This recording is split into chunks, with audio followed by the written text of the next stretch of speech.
Hai, selamat siang. Jumpa lagi dengan saya Leli Novita. Oke teman-teman, ini pas hari tanggal merah ya, perayaan Isra Mi'raj buat umat Islam, buat kita semua umat Islam. Selamat merayakan Isra Mi'raj. Semoga ada perubahan dalam hidup kita supaya lebih baik untuk menggapai akhirat ya teman-teman sebagai umat muslim. Oke, ini saya lagi di kafe sambil nunggu makanan. Saya mau ngobrolin tentang bagaimana menjadikan hobi kita itu menghasilkan uang atau menjadikan hobi itu jadi bisnis teman-teman.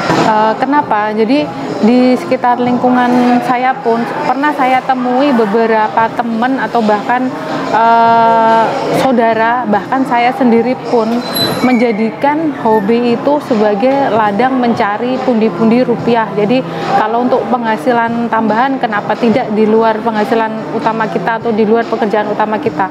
Misalnya seperti hobi saya ya, hobi saya waktu muda itu terus terang itu suka medsos teman-teman, suka medsos, suka foto selfie ya, hampir setiap anak muda apalagi cewek itu pasti pernah mengalaminya. Saya pun seperti itu. Nah dari situ awal saya bikin YouTube pun, jadi saya di YouTube itu punya sekitar 4 sampai 6 channel, dan itu awalnya juga karena saya hobi untuk mendokumentasikan kegiatan saya. Jadi yang kemana-mana saya dokumentasikan dalam berupa video di Instagram. Nah akhirnya saya kepikiran kenapa nggak dijadikan penghasilan saja. Nah dari situ saya mulai memvideokan usaha keluarga kami di gula, kemudian di ukir mebel. Jadi saya dokumentasikan di beberapa video. Tentunya nggak asal upload ya teman-teman, kita harus ada ilmu juga, ada skill juga. Jadi waktu itu saya berpikir saya ingin ahli di Instagram dan YouTube, makanya saya cari mentor untuk bidang Instagram dan YouTube untuk menunjang kegiatan saya YouTube yang menghasilkan uang atau bermedsos yang menghasilkan uang.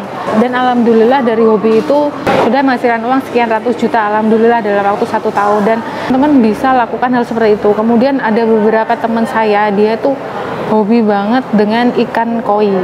Nah dia mulai dari hobi, lalu dia pelihara dan dia suka. Ya memang perlu modal juga ya, kayak bikin kolam, kayak misalnya ada sebagian ikannya yang mati, koinya, karena koi kan bukan ikan yang murah teman-teman. Tapi dari situ setelah bertahun-tahun justru dia itu dijadikan sumber ladang penghasilan yang bisa mengalahkan pekerjaan utamanya ya. Kalau teman-teman mau nanti saya cantumkan linknya di deskripsi, ada videonya di YouTube saya juga. Itu salah satu YouTube yang saya kelola. Dan dipegang oleh suami saya. Oke. Kemudian kenapa sangat penting menjadikan hobi itu sebagai ladang menghasilkan pundi-pundi rupiah ya, karena kita melakukan pekerjaan yang amat kita sukai. Jadi kalau kita mengerjai hal yang sangat kita sukai itu, kita tidak akan pernah bosan dan tidak akan ngeluh teman-teman. Kayak misalnya kita dipaksa melakukan sesuatu yang kita tidak sukai, otomatis kita tuh ngeluh, aku nggak bisa caranya dan sebagainya dan bla bla bla. Tapi beda halnya kalau kita suka, kita tuh enjoy, dan kalau kita enjoy itu hasil akan sangat berpengaruh karena hasilnya tentu akan sangat lebih maksimal. Nah kenapa sangat saya buat cewek-cewek yang hobi fashion, beli sepatu, beli tas, dan di lemari itu numpuk gak karuan, teman-teman bisa jual kembali pre-love ya, pre-love atau barang second, tentunya yang kondisi masih bagus dan harganya memang di bawah harga baru. Tapi itu pun ada bisnis seperti itu teman-teman, banyak temui di Instagram. Orang jual barang pre-love atau barang second yang masih bagus, dan jangan salah, omsetnya juga nggak main-main. Nah tinggal bagaimana kita mengolah insting bisnis kita, dan tentunya harus diimbangi dengan skill yang mumpuni. Dan skill itu kita peroleh dari mana?